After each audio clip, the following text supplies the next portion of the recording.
Hello, 5th grade, and welcome to yet another Asynchronous Wednesday.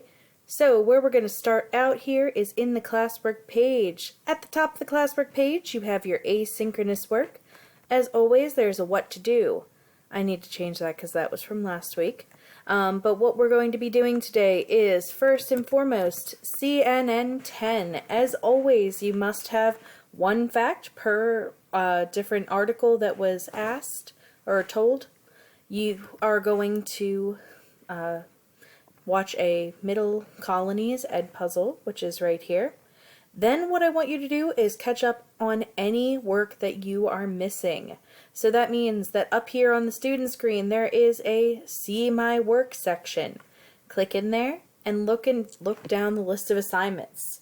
If you have any assessments that you're not happy with, you can redo them. If you have any assignments that are zeros, you can redo them and resubmit. Please make sure you press the Turn In button when you do this so that I know that I need to go back and regrade it. I'm going to be working on grading all day, so you're going to see probably a lot of assignments pop up that you can double check grades on, and your grade will probably be changing throughout the day. If you need any help, please comment on whatever work you need help with, and I will get back to you as soon as possible. Have a nice day, everybody.